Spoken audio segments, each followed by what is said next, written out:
Hi friends, welcome है आप सभी का। नमस्कार, जोहार। देखिए, शुरू करते हैं आज का टॉपिक। और इस वीडियो में हम लोग बात करने वाले हैं किसके बारे में। तो हमारा टॉपिक रहेगा MDC introduction to gender equality. MDC paper introduction to gender equality, यह रांची यूनिवर्सिटी और नीलांबर पीताम्बर यूनिवर्सिटी के सिलेबस में है। ठीक है, और मैक्सिमम लोग इसी को अपना सब्जेक्ट के रूप में रखे हैं। सबसे पहले हम लोग इसको एक बार आपको सिलेबस दिखा देते हैं। ठीक है, उसके बाद हम लोग इम्पोर्टेंट क्वेश्चन आंसर करेंगे। तो चलिए सिलेबस देखते हैं। देखिए, दोनों यूनिवर्सिटी का सेम सिलेबस है। इवन दोनों यूनिवर्सिटी एक ही यूनिवर्सिटी है। ठीक है, 2009 में रांची यूनिवर्सिटी से अलग होके एनपीयू बना है। ठीक है, और एनपीयू का सिलेबस रांची यूनिवर्सिटी का सिलेबस है, रांची यूनिवर्सिटी का सिलेबस एनपीयू का सिलेबस है। सबसे पहले देखिए, ये introduction to gender equality. Gender मतलब क्या होता है? लिंग। मतलब व्यक्ति पुरुष है या महिला है। खाली पुरुष और महिला ही होता है, थर्ड जेंडर नहीं होता है। इसका हम लोग क्या बोलते हैं? चलिए, जो भी बोलते हैं, ट्रेन का नाम नहीं बोलेंगे। तो ये पेपर जो है आपका महिला पुरुष समानता की बात करती है। ठीक है, और ये पेपर आपका 75 मार्क्स का एग्ज़ाम होता है। ठीक है, तो चलिए देख लेते हैं यहाँ पे हमारा पहला यूनिट क्या है पढ़ने को। तो पहला यूनिट है अंडरस्टैंडिंग जेंडर इक्वलिटी, यानी कि लिंग की समानता को समझने के बारे में। फिर आता है हमारा यूनिट 2 डिस्क्रिमिनेशन एंड वायलेंस। एक minute, just wait a minute. हाँ, अगला आता है हमारा डिस्क्रिमिनेशन। डिस्क्रिमिनेशन मतलब होता है छुआछूत। हम लोग करते हैं ना? नहीं करते हैं? बिल्कुल करते हैं। ठीक है, माने या ना माने, लेकिन आदमी छुआछूत करता है। ठीक है, मतलब आप नहीं करते हैं, हम नहीं करते, लेकिन हमारे माँ बाप दादा दादी करते हैं। किससे? नीची जाति के लोगों के साथ। आप देखिएगा कि वो लोग थोड़ा डिस्टेंस बना के रहते हैं। ठीक है, हम लोग नहीं मानते हैं, लेकिन हमारे पूर्वज लोग मानते थे। उन लोगों की सोच ना बहुत गंदी थी। उन लोग नीची कास्ट ऊंचा कास्ट मानते थे। ठीक है, तो डिस्क्रिमिनेशन एंड वायलेंस के बारे में जानना है। ठीक है, आगे देख लेते हैं। तो नेक्स्ट आपको जानना है gender equality and legal provision. अगर कोई आपके साथ छुआछूत करता है इस ज़माने में, तो आप क्या क्या लीगल एक्शन ले सकते हैं, यानी कि कानूनी उस पर दायर कर सकते हैं। ठीक है, फिर आपको यूनिट 4 में पढ़ना है। क्या पढ़ना है? Toward measuring gender equality and equality. ठीक है, तो ये पढ़ना है आपको, जेंडर इक्वलिटी मेजर करना है इसके बारे में। और ये यहाँ पे ख़त्म हो जाता है। जेंडर एम्पावरमेंट, महिला सशक्तिकरण के बारे में पढ़ना है। ठीक है, क्या है महिला सशक्तिकरण, इन सब के बारे में। तो चलिए शुरू करते हैं। हम लोगों ने सिलेबस देखा, अब हम लोग इम्पोर्टेंट क्वेश्चन आंसर करते हैं। मैं टोटल यहाँ पे 7 क्वेश्चन दिया हूँ, ओनली 7 क्वेश्चन जो आपके एग्जाम में डायरेक्टली आएंगे। ठीक है, तो पहला प्रश्न हमारा क्या है यहाँ पे? लिंग, लिंग भेद, पितृसत्ता और लिंग पूर्वाग्रह और सामाजिकरण की अवधारणा की व्याख्या करें। ठीक है, इंग्लिश में explain the concept of gender. Gender हम लोग क्या बोलेंगे उसको? डिस्क्रिमिनेशन, ये वर्ड मैं नहीं पढ़ रहा हूँ। ठीक है, जेंडर, बियस एंड सोशलाइजेशन, ये सारे वर्ड्स हैं। तो इन सब को पढ़ना है, लेकिन हम लोग शुरू करते हैं लास्ट से, क्योंकि मैं थोड़ा सा ना उल्टा टाइप से आदमी हूँ।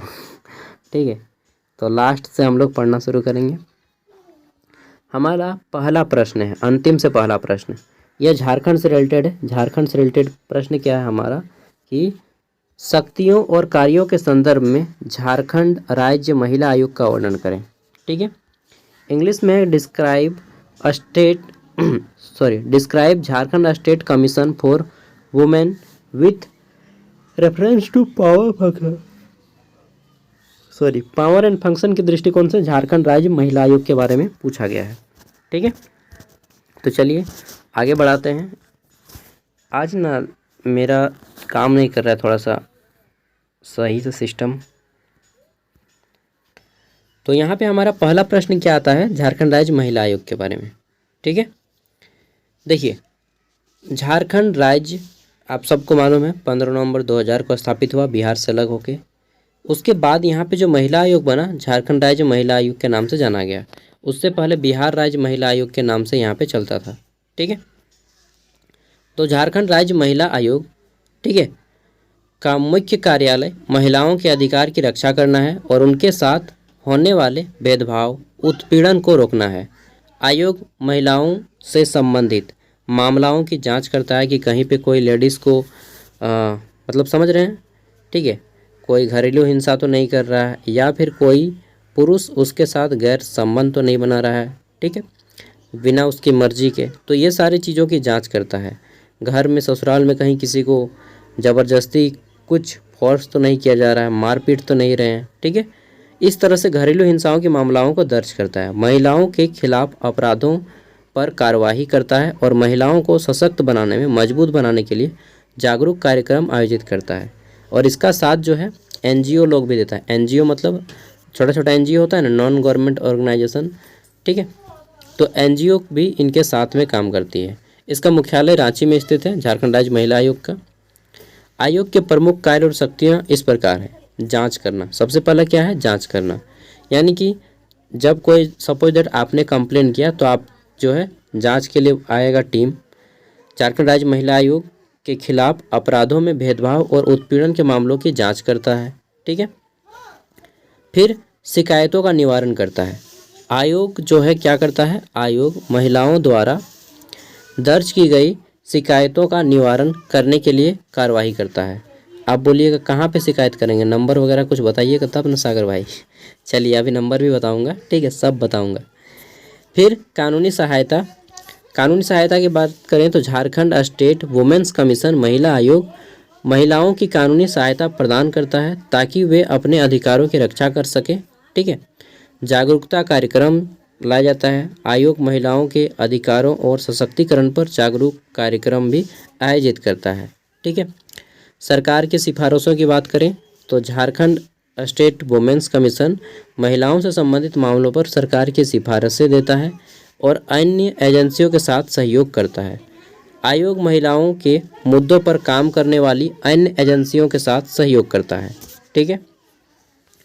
वहीं हम लोग बात करें तो झारखंड स्टेट महिला आयोग के संदर्भ में झारखंड में महिलाओं के अधिकारों की रक्षा, उनके साथ होने वाले भेदभाव और उत्पीड़न को रोकने और उन्हें सशक्त बनाने की महत्वपूर्ण भूमिका निभाती है। बताएं, लेडीज़ लोग ना बैठ के एक जगह चुगली करने लगती हैं और आप लोग भी शायद करती होंगी। ये चीज़ ना पुरुषों को ना दिमाग ख़राब कर देता है, सही बता रहे हैं। और वही चीज़ हो रहा है, आप लोग को सुनाई दे रहा होगा हल्ला, हाँ नहीं तो यार पागल हो जाते हैं। तो घरेलू हिंसा पुरुषों पे भी हो रहा है। हम लोग कहाँ शिकायत करेंगे, चलिए हम लोग शिकायत नहीं कर सकते ना। चलिए, तो घरेलू हिंसा हेल्पलाइन नंबर 181 है, ठीक है।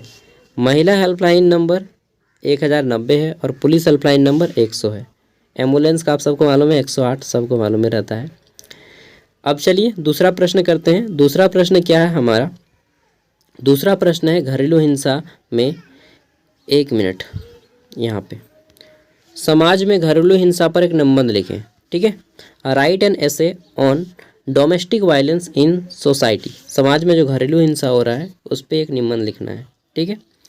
तो घरेलू हिंसा समाज में एक गंभीर बीमारी है जिसमें किसी व्यक्ति द्वारा अपने साथी या परिवार के सदस्यों के खिलाफ शारीरिक, भावनात्मक, मौन या आर्थिक शोषण किया जाता है। यह एक चक्र है जिसमें नियंत्रण और शक्ति शामिल होती है। घरेलू हिंसा किसी भी लिंग, उम्र या सामाजिक आर्थिक पृष्ठभूमि के व्यक्ति के साथ हो सकता है। समझ गए बात को। वहीं बात कर लेते हैं तो घरेलू हिंसा के प्रकार। तो देखिए, घरेलू हिंसा केवल आपका मतलब मार पीटा जाए या सास बोले यही सब जरूरी नहीं है, बहुत सारे होते हैं। जैसे शारीरिक हिंसा यानी कि मारना, ठीक है, आपका हस्बैंड पीट रहा है, चाहे आपकी सास पीट रहा है, चाहे कोई भी व्यक्ति अत्याचार कर रहा है आप पे, ठीक है, पीटना, लात मारना, किसी भी तरह की शारीरिक चोट का पहुंचाना, ये घरेलू हिंसा है, शारीरिक घरेलू हिंसा, ठीक है। दूसरा है हमारा भावनात्मक। भावनात्मक मतलब आपको डराना, धमकाना, ठीक है, जिसमें अपमानित करना है कि तो अपन बाप घर से की आन ले, इतने डी सामान आन ले, बोलता है ना। ठीक है, तो ये डराना धमकाना हो गया, ठीक है, कि तुम्हारा बाप ये है वो है। तो ये क्या है, अपमानित करना, डराना, ठीक है, कि अगर तुमने नहीं लाया तो हम घर से निकाल देंगे, तुम अपने बाप से पैसा नहीं मांगी तो घर से निकाल देंगे। अक्सर धमकाया जाता है, डराया जाता है, ठीक है। मानसिक रूप से प्रताड़ित किया जाता है इस तरह से। चलिए अगला क्या है, तीसरा यौन हिंसा। अक्सर आपके रिलेटिव में ही कोई ये करता है, ठीक है, मामा का बेटा, फूफा का बेटा, चाचा, ताऊ, ठीक है, यही लोग अक्सर जो है यौन हिंसा करता है बचपन में। आप भी हो सकते हैं शायद इसके शिकार हो, हमसे बोल ना पा रहे हो, लेकिन मैं आपकी फीलिंग्स को समझ सकता हूँ। ज़बरदस्ती, ठीक है, या गलत बहाने बनाकर आपसे किया जाता है, ठीक है, आप भी समझ सकते हैं। हो सकता है बॉयस आप में से कोई किए होंगे, किसी के साथ किए हो, तो अब भूल जाइए, अब नहीं करना है। आप एक अच्छे जिम्मेदार नागरिक बनिए, अच्छा इंसान जिए, ठीक है। ये सब काम सही नहीं है दोस्त। आज आप कीजिएगा, कल दिन आपके फ्यूचर, आपका बेटा बेटी होगा, उसके साथ कोई करेगा, आपको उस टाइम पे कैसा लगेगा, ठीक है। तो इसलिए ये सब काम गलत है, ये सब काम सही नहीं है, ठीक है। चलिए, और मैं केवल पढ़ाता नहीं हूँ, नैतिक ज्ञान भी देता हूँ, मॉरल एजुकेशन भी देता हूँ, ठीक है। तो जैसा मतलब मैं कॉमेडी करता हूँ मानता हूँ, लेकिन मैं आपको ये सब करने से रोकता हूँ, ठीक है। ये सब नहीं करना है। पैसे या संपत्ति को नियंत्रित करना, छीनना या काम करने से रोकना घरेलू हिंसा के प्रभाव हैं, ठीक है। बहुत से जगह पे महिलाओं को काम करने नहीं दिया जाता है कि तुम बाहर का काम नहीं करोगी, बाहर नहीं जाओगी, ठीक है, घर के बाहर कदम नहीं रखोगी अकेले। ये सब बहुत सारा पाबंदी लगाया जाता है, ठीक है। अगर पाबंदी आपकी सुरक्षा के लिए लगाया जा रहा है तब तो ठीक है, लेकिन इसमें अगर आपका स्वतंत्रता का हनन हो रहा है तो वो आपका घरेलू हिंसा है एक टाइप से, लेकिन छोटा वाला, बड़ा वाला नहीं है, ठीक है। बड़ा वाला वही मारपीट, यौन संबंध, ये सब जो है बड़ा वाला हो जाता है। छोटा वाला में केवल वही घर तक रोक के रखो कि नहीं तुम बाहर नहीं जाओगे अकेले, वो सब ठीक है एक हद तक, लेकिन एक हद से ज़्यादा नहीं, ठीक है। छोटे छोटे बात पे डाउट करना, शक करना। शारीरिक मानसिक स्वास्थ्य पर नकारात्मक प्रभाव पड़ता है, आत्मविश्वास में कमी आती है, आत्मसम्मान में कमी आती है और सामाजिक संबंधों में कठिनाई होती है। किससे? ये घरेलू हिंसा पे, डोमेस्टिक वायलेंस पे, ठीक है।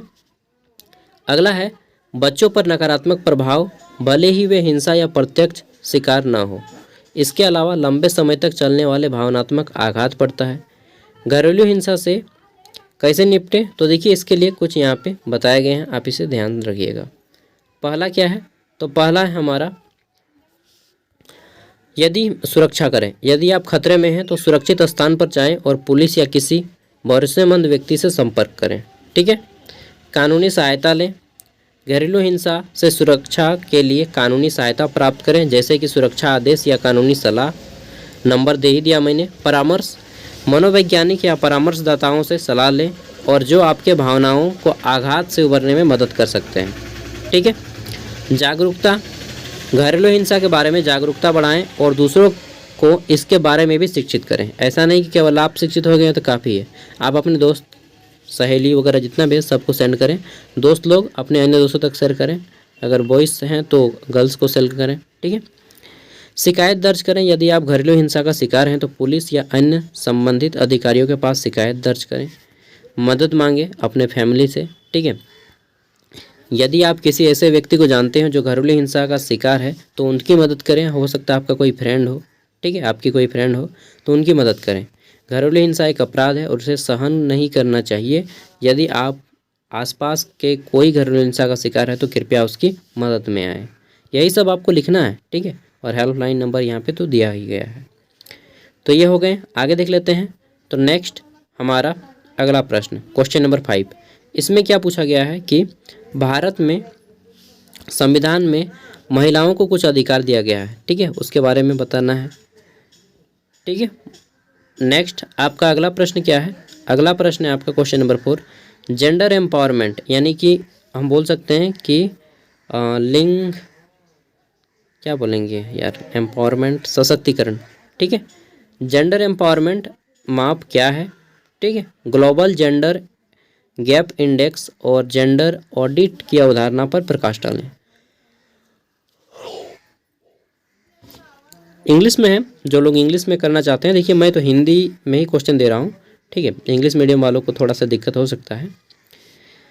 इंग्लिश में है, explain the concept of gender empowerment, measure करना है ग्लोबल लेवल पे, यानी कि विश्व स्तर पे महिलाओं की क्या स्थिति है और भारत में महिलाओं की क्या स्थिति है, इसका भी आपको अनुमान लगाना है, ठीक है। चलिए अगला आता है हमारा प्रश्न, महिलाओं की सुरक्षा और सम्मान के लिए भारत में बनाए गए प्रमुख संवैधानिक अधिकारों और कानूनों की चर्चा करना है आपको। ठीक है, नेक्स्ट देख लेते हैं। तो अगला प्रश्न क्या है हमारा? अगला प्रश्न है, भारत में लैंगिक असमानता के प्रमुख संकेतों और स्त्रियों के विरुद्ध होने वाली हिंसा के स्वरूप पर विस्तृत टिप्पणी करना है, कमेंट करना है आपको। ठीक है, चलिए आगे देख लेते हैं। तो पहला प्रश्न, लिंग भेद, लिंग पितृसत्तात्मक पूर्वाग्रह, सामाजिकरण अवधारणा, इन सबको आपको पढ़ लेना है। पीडीएफ आपको हमारे वीडियो का डिस्क्रिप्शन में फ्री में मिल जाएगा। ठीक है, फ्री में पीडीएफ है, फ्री में सिलेबस है, फ्री में वीडियो है। अपने दोस्तों तक शेयर करें, वीडियो को बस लाइक कर दें, इतना ही हम अभी आपसे चाह रहे हैं। और जल्दी हम अपना ऐप लॉन्च करेंगे। ठीक है, और ऐप का फीस बहुत कम रहेगा, अनुमान भी नहीं लगा सकते हैं, उतना फीस कम रखूँगा। आप कितना अनुमान लगाते हैं? चलिए बताइए अनुमान देखिए मैं बता रहा हूँ, फीस रहेगा 60 रुपया। 60 रुपया में पूरा ऐप जितना भी रहेगा कंटेंट मेरा सब फ्री, 60 रुपया बस, ओनली 60 रुपीज़। ठीक है, देखिए मैं केवल इतना लेता हूँ कि हमारा ऐप का हर जाना निकला है। ठीक है, ऐप बनाने में लगता है भाई 20,000 रुपया लगता है, बस मेरा उतना खर्चा आ जाए ठीक है, उतना सही हम काम चला लेंगे। आप लोगों की हेल्प करना मेरा मेन टारगेट है, झारखंड को एजुकेटेड करना। ठीक है, झारखंड को शिक्षित करना। थैंक यू दोस्त, आप लोगों का सपोर्ट रहा तो ये सपना भी ज़रूर पूरा होगा। हम सभी का सपना नहीं, हकीकत है। Thank you, bye, all the best, जोहार झारखंड।